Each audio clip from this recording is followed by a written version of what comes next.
Hello and welcome to my presentation. I am going to be talking about my internship experience that I had at Digital Surveillance Solutions. I'd like to introduce myself. My name is Cody Paternostro, and the course that this internship is for is CSE 250, which is the final course in the Networking and Cybersecurity program.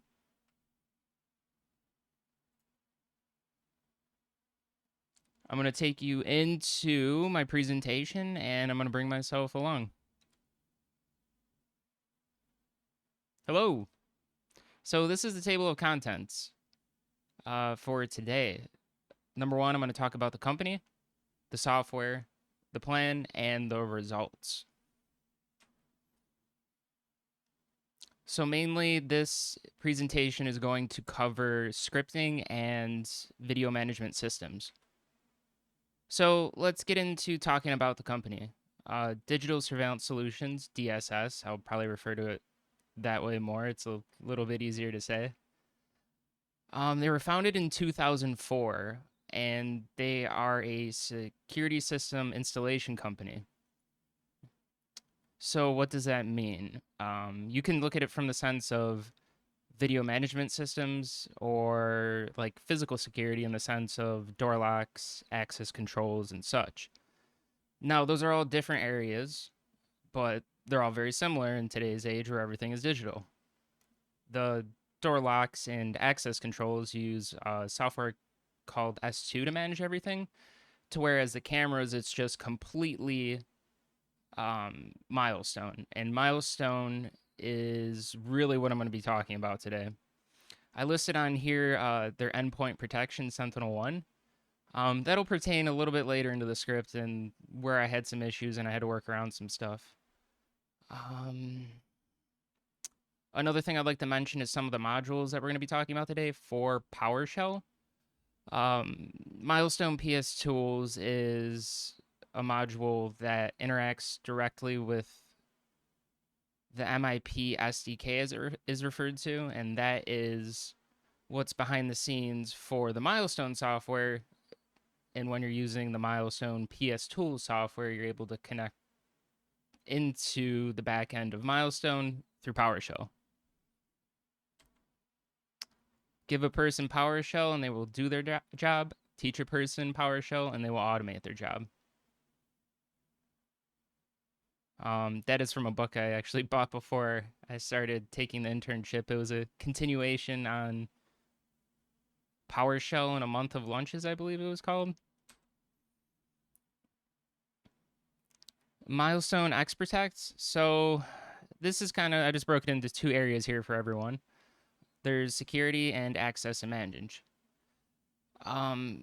Milestone is great in the sense that if you're trying to integrate it into someone's domain and they're using Windows, Active Directory, when it comes to setting roles for the users, you can go directly right into Active Directory through Milestone when it comes to configuring roles. So you almost don't have to start from scratch. You can use what already exists in Active Directory.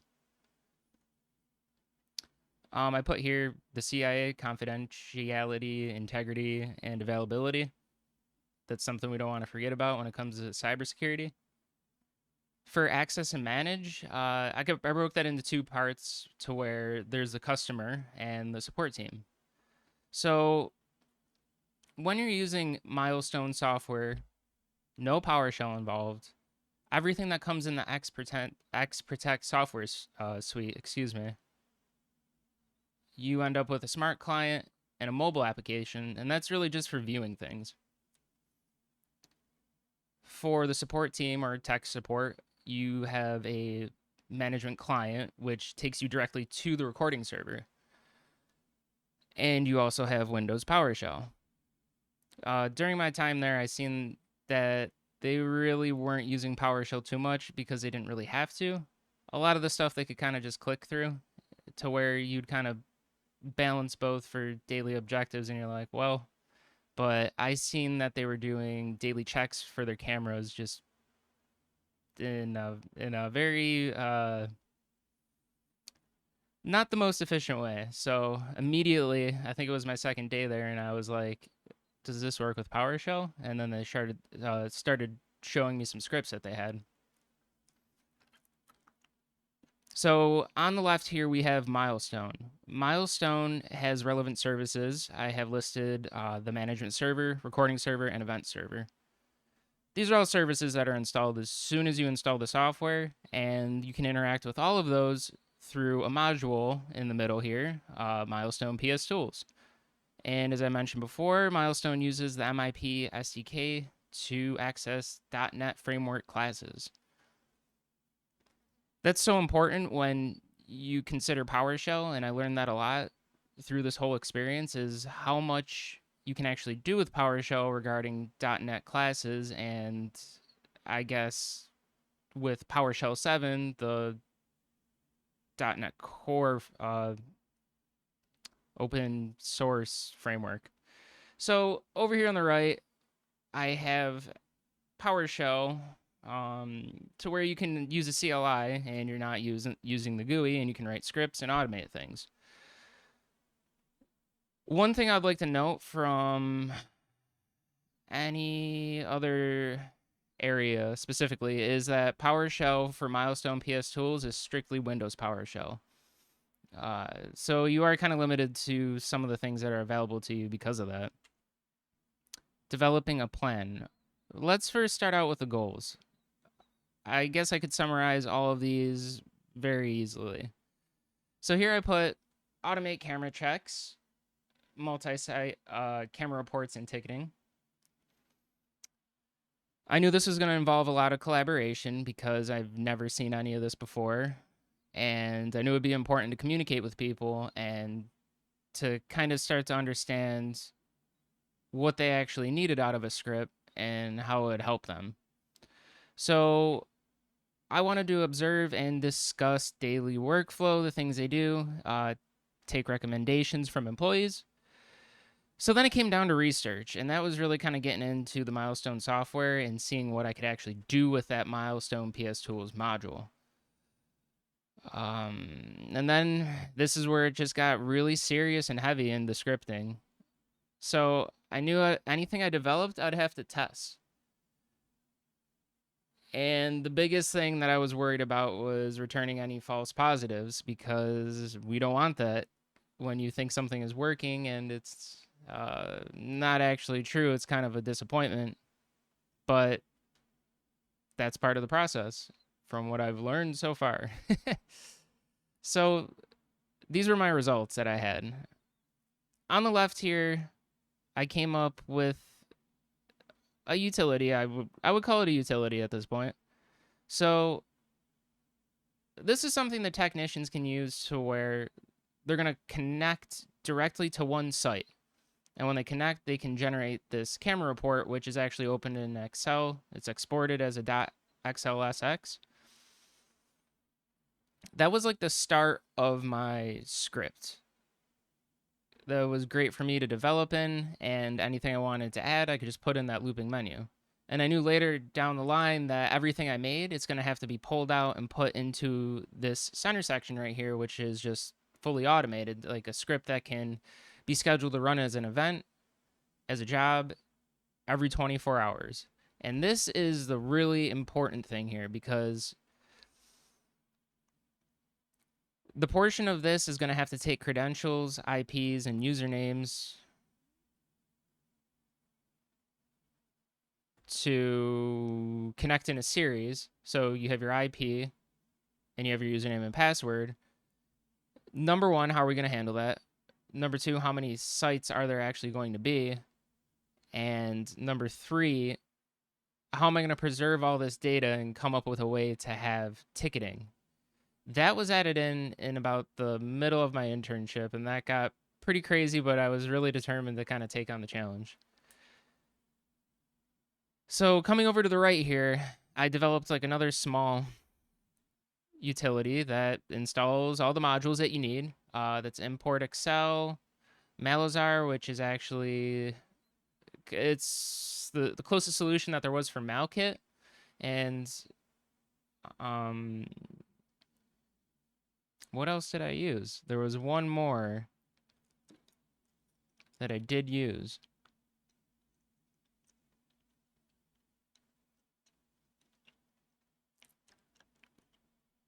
import Excel, Malazar. Oh, MilestonePSTools. I was like, what was it? So configuration. This is great because whoever's using the automated script, they don't have to go into the code and modify anything. I configured it with global variables that are stored in a configuration file. So when you use the utility, you can set everything up in the CLI, and that script knows where to get it from. And I think I added in something to delete camera reports just to keep that directory like clean, so someone didn't have to manually go in there. You could just reference this utility. And the password encryption for the .xlsx, the Excel sheets, that ends up going through an entire column, and it takes the password, encrypts it, and then it creates a new Excel sheet, and the user can then either delete the old one. Most likely delete the old one would probably be the best thing. You don't really want to leave plain text passwords floating around. Okay, so I'm going to hop into the script for the technicians right now. My whole idea behind this was just trying to get them used to the idea of using PowerShell more frequently and what they can do with it. So this right here, back to the reports. This is a little snippet of my code. This is a cool concept that I kind of had when I was debating whether or not I should create like a configuration, or I should like a config file, or kind of code everything to where it's easily accessible and they could add in these properties. When you run a camera report, these are all properties that you can select using select objects. So this is just really neat for me that I learned this semester researching. Is this is called splatting, is to where you can pass all the parameters inside of a hash table or an array. So that's a really neat way, and I think the readability is pretty cool. So I definitely wanted to share that. For the automated script, generating reports and tickets, this was really a tremendous feat for me. I listed here that DSS uses ConnectWise for ticket management, and that was going to require a bit more time, and that's something I might actually still work on with them in the future. But that required me to kind of get developer access, well, at least a developer account for ConnectWise, because then I could at least work on that at home and test more, not in production. So for the time being, everything is kind of set up to, get sent to their email alert system.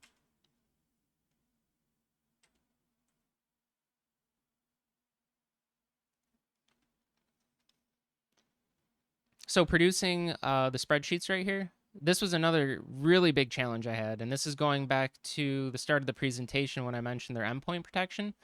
This held me up a lot, and trying to get to the bottom of it was quite difficult.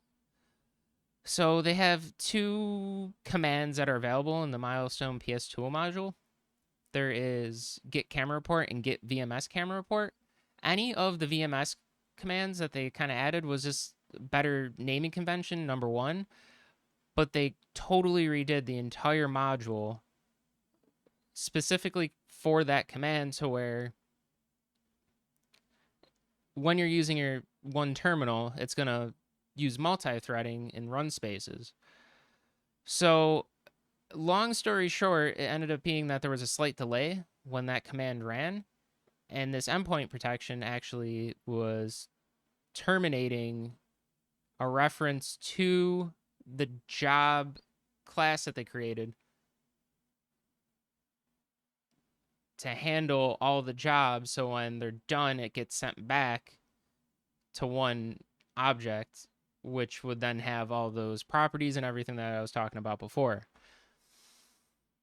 So this is where I learned more about classes specifically, because what I ended up doing was taking the logic from that and making it work with the deprecated command, to where in order to get snapshots with the new command, to get VMS camera report, it was a lot easier and it worked perfectly. So that was a really neat workaround, and it's actually nice that I have that in case I ever have issues or something doesn't work in the future, just to have something that will run. But I did come to a solution with the company that handles the endpoint protection, Sentinel-1, and that was able to kind of get worked out. So in the future, if they ever have a problem, they can just reference that ticket and they know where to go from there. So that's very cool. So for reports and ticketing, one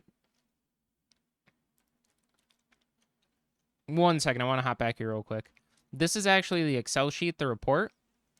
So that's actually an AVI file for testing, but if this was a live camera, it's going to go through every device and the hardware streams, or the camera streams from the hardware device. When you think of the hardware device, that's just the actual physical camera. Now, every lens, like what you're seeing me through right now, that is a stream. So for every stream, you'll get all those properties that I had back here as a column in the Excel sheet, which is really incredible because number one, it's good for them to have like a record of everything that they can easily reference instead of having to go into this management client, which in order to see if a camera is not connected, it's this really tiny dot or like a triangular cone. And if it's like the caution hazard cone and it's really tiny, that means that the camera is not responding. So it's added into the Milestone video management system and it's not getting a connection back to the service that's monitoring that.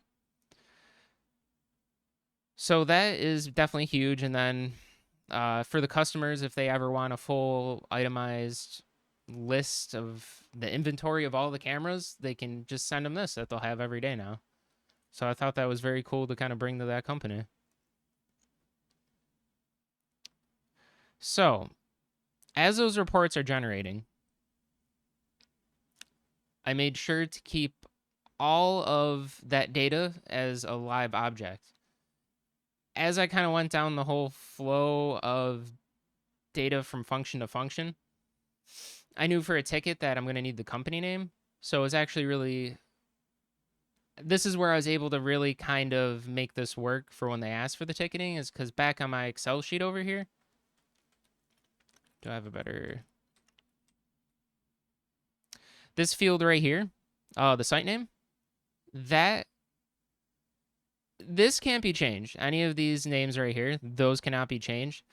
But the data inside, that can be the company name. That's something you could write whatever you want in there and it'll be fine. So I was able to kind of make that work for right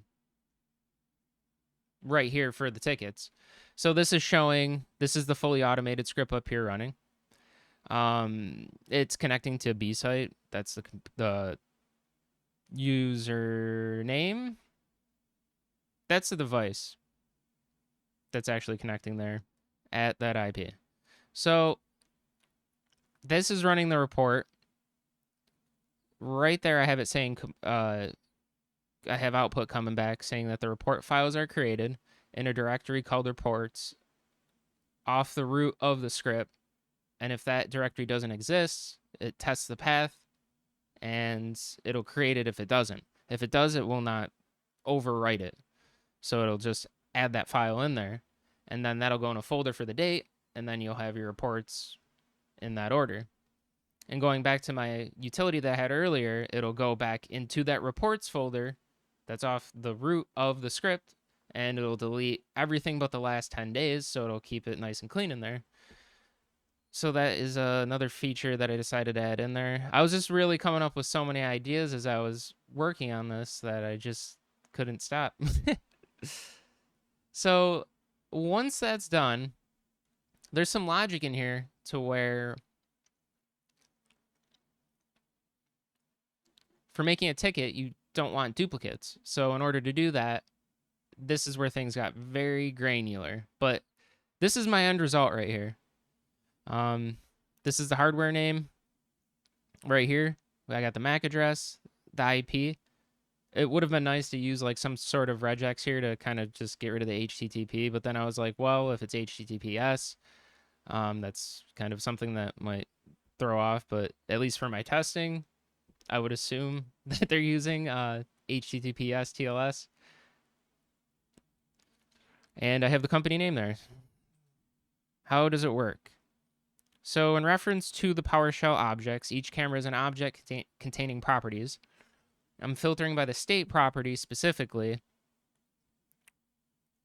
When it comes to right here in this not responding .json file,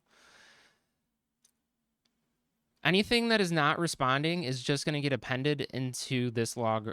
That is a log. Right here.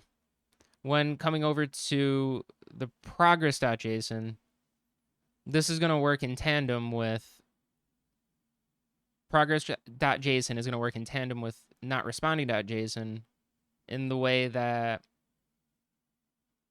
every time it's iterated through and the hardware name, the MAC address,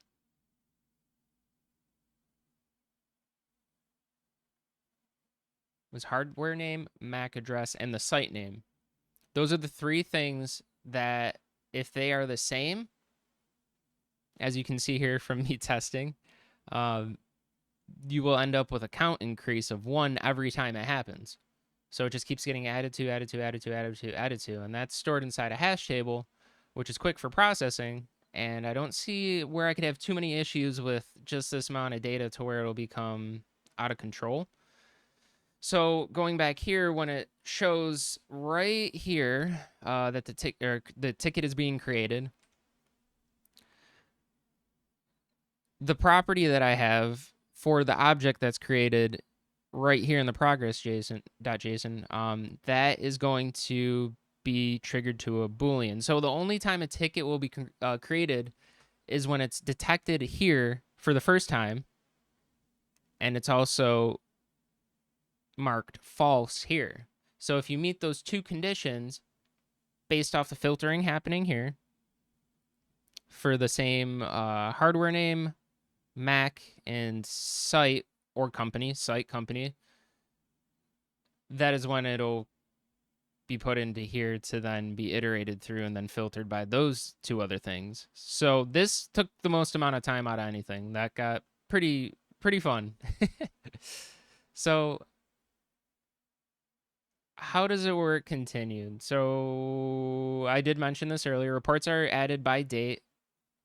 PSS script root creates and saves data based on where it is stored. Credentials are encrypted in a supplied.xls sheet while using setup, or the setup installation utility. And if you were wondering to anyone about the account type field,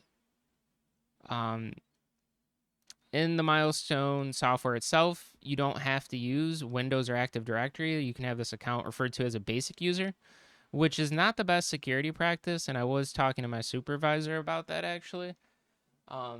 He does have a few accounts that are set up like that, but for the most part, he is having everything in the future set up for Windows or Active Directory. And that's just a lot more secure because you really can't beat that. Especially if you have software too that's going to utilize that feature. So that's a pretty big deal right there. And right here you can see the hashes. So everything is hashed right through the import Excel. Well, it's utilizing the import Excel module, but when that happens, that's a whole separate process to where it's encrypted. So every single time that this is going to happen for this site, it will decrypt that field for when it's iterating through that row and it gets a password. It's going to pull in that data and decrypt it, so then that can be utilized. And when it's decrypted, it's actually converted into a secure string, and then that is put into a credential object, which is then used by the command to connect to the Milestone software. That was a mouthful, but we're going the right way with this. So another thing I learned that was huge was error handling. I was thinking about this, and just like in the event that one of the servers or something you couldn't connect, that you were trying to remote into, one of the sites rather, um, that would kill the entire script and you wouldn't be able to continue down the line to get all the data for the day. So learning about try and catch was just so fascinating to me, and that's something that I'm going to use for my entire life for script and production. And I came up with this way to this function right here. I named it set error log. That's going to take the error message and for each error that's an exception message will be added into a parameter that's taken into that function, and then this function right here is going to write that to the error log and just append to it. Very cool, and I think I have an example in here. Yep, right here. So bad output, talking about that, the good output, bad output. This was when I was testing. I was having actually issues with SMTP because I was referring to something incorrectly. smtp.google.com. That doesn't really handle mal. And that was another thing too that I learned, was to really kind of hone in when you're dealing with very important connection information, because that held me up actually earlier today a little bit when I was working on this just on my spare time. So, and I thought it was cool to add this too, because if they ever had an issue, they could kind of just tell me what the error was. And of course, at this point, I probably know what it is. And that gives me the ability to offer support, and they're able to tell me something. You know, they don't have to replicate it again. They can just refer to the log if they closed out their terminal. So this is my installation menu right here. This is a separate script. I'll get to how it works with the other one in a second, and by the other one I'm referring to the automated one. So this just requires installs required modules. Option 5 uninstalls the modules, just if you're testing or having any issues or anything. This creates a blank Excel sheet right here. I just kind of have it with some random populated information, and I also have warnings not to delete the column names. Excuse me. Installation step 3, that's the encryption. This is just kind of displaying how that works right here. So when you select that, it's going to show you all the files that are in Excel sheet. And this is the cool part right here that I really liked for this, because I always thought about how you would run a script that took credentials on a computer. How do you kind of lock up those credentials? And I was trying to come up with a good solution for that. And I used kind of the same logic that I was using before for the encryption, but for this, for the actual key that you use to decrypt this, it's actually the Windows SID for that user. So if you run that command to generate that, it's going to only happen if you're logged in on that device. To whereas if like these files ended up somewhere else and they tried to access them, or they had the script and the password and the secret key, when they try to open it to see what's there, or decrypt it, run the script, anything like that, because they'll be able to generate reports in that sense, it just won't work.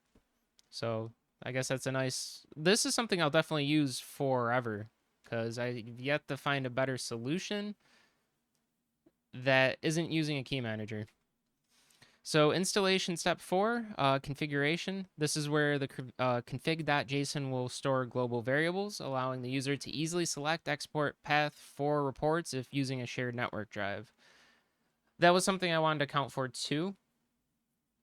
That's actually a 2-in-1 right there with 2 variables. If you do select the network drive, it's going to do the path, and then it's going to actually enable that conditional in the block for automated reporting. I didn't do anything too crazy for the email stuff, because you can use your app password if you're using Gmail, which they do have. That's the configuration file right down here. This is going through the process. And this is really neat too because you can just use the entire CLI for this. You can hit 1 and or for the network drive, it'll take you back. You hit 2, and when you hit confirm and create the configuration file, before you confirm, typing in yes, you have the option to say no, and you can go back and look at what you entered. That was really cool. I like that. I'll probably save that for another script. And in summary, everything I learned. I included this meme. I made this meme, but I was kind of thinking of Albert Einstein. The more I learn, the more I realize how much I don't know. And I put here, who needs a database and a key manager anyway? So there was a lot of things that I actually learned from looking at the Milestone software and how that handles data. And they use a Microsoft SQL database in the background for all the data that's handled by the program. And I'm thinking to myself, why couldn't I do the same for my script? Something like that I feel like is a lot more reliable, and that just learning that would enable me in the future to use a larger data set, other things like that. And the Azure Key Vault, I was messing around with that for a little bit, but that was already way after the fact that I already did everything for the Excel stuff. And he didn't seem too concerned about that. But in the future, I'm going to learn more about the Azure Key Vault. And to be fair, it's just on his VM that's in his locked office. And no one's getting really to his computer. He does have... They follow very good security practices at DSS. And here I put, I would implement a GUI for installation, but you don't really need the GUI. So that was kind of the short story of everything that I did without going through all the code. But as for everything that I was able to implement from the program, it was just overwhelming. Not in a bad way, but in like an exciting way. I was able to... I think every class I was able to use some area when writing this script. And this was just the first script that I got to actually write for a company, and I really had a cool time doing it. I'm going to take this right over here. I have a video demonstration that I'd like to show. I'm going to pull that up real quick.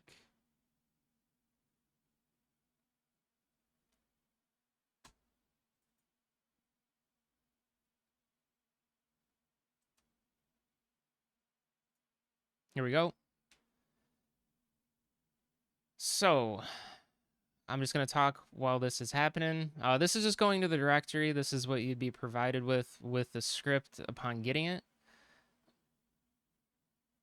Here I'm highlighting the modules. I'm not walking through that because I showed that. They're already installed. I have an Excel sheet. I didn't want to go through that. So right now I'm going to encrypt the password field. I'm giving it the file name. The secret key was created up in the directory that you can see in File Explorer. So now that secret key, that's what will be used to decrypt the passwords for when the actual script itself, the main report ticket one, is running. Trying to open the key, there's really nothing to open it with that will.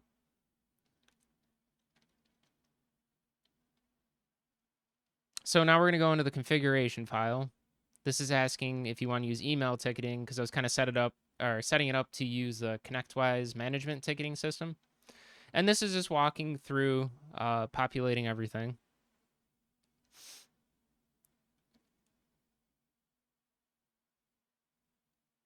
And this is the app password. Once again, a cool thing about the app password, because by the time you're seeing it, it's deleted.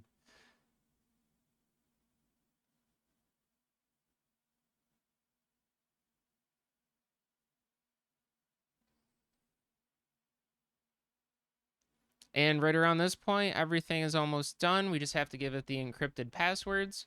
It's always going to save as that file name, so anytime you run that, it'll just rewrite anything that was there previously. I thought that was the best way to go around it.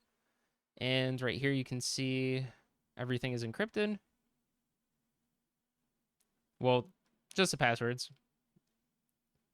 And actually, I'm going to pause this for a second. I would have encrypted the entire file too, but the computer I was using did not have Excel. And that's another thing too, is you're limited to some Microsoft functionality when you don't have Excel, because I was trying to look into that, and it was something about like a COM object, and that you just can't encrypt through PowerShell if you don't have Excel installed, because you won't have access to that object. There was other things I could have used using Python, but then I was just adding more into this when I already had a solution, at least good enough for what the situation was. So now this is looking at the config. I'm pulling that up.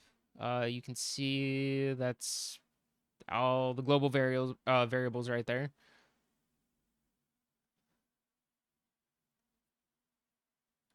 So we have our configuration file. We have our passwords encrypted. That's just taking a look at it again, making sure everything's good. Q to quit. And now we're going to head over to the main script. So this is going. It connected to that site right here. It's going quick. And I was able to add a progress bar too for everything, which is really neat. So if you're going through a lot of sites, you can kind of just get the idea what's going on if you wanted to see.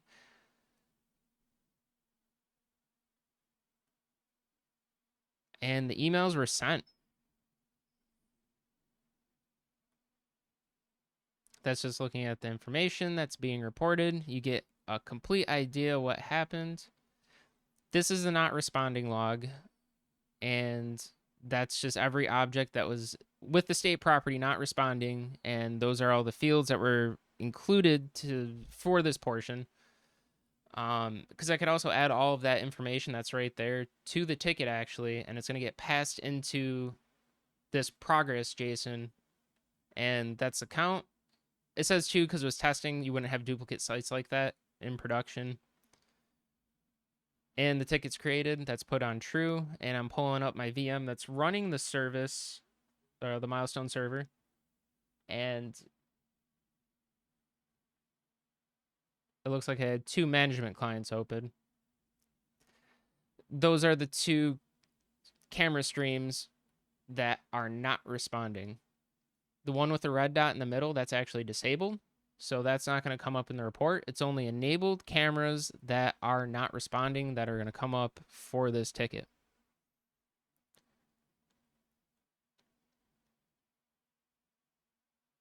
And for some reason I think I'm just showing more of this right now. Oh, I was displaying, let me back this up for a second, sorry. I went back here to show the similarity between the camera name. I was trying to show the camera names that had the caution sign and that stream in the not responding log. And this is the actual email right there. So that's I mean, I could definitely format that a little differently, but it's kind of nice as like a written message. But that's what will happen when they run this every day, and they're going to get a notification that one of the cameras are down. And you have to figure how many different streams there are. And that's something that's also handled by the script too.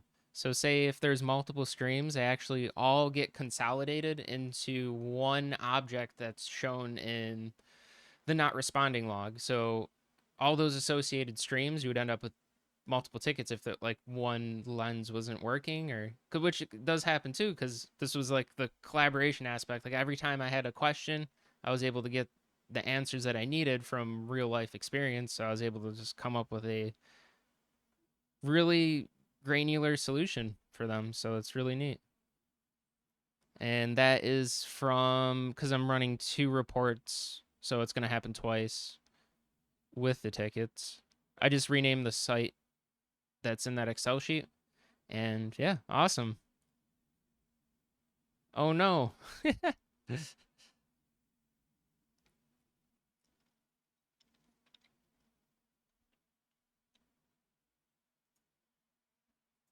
So yeah, that was everything for my internship that I tried to fit in to this presentation.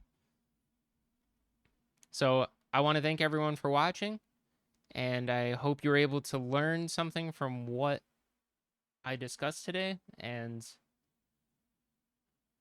yeah, that's the power of PowerShell. Have a nice day. Bye.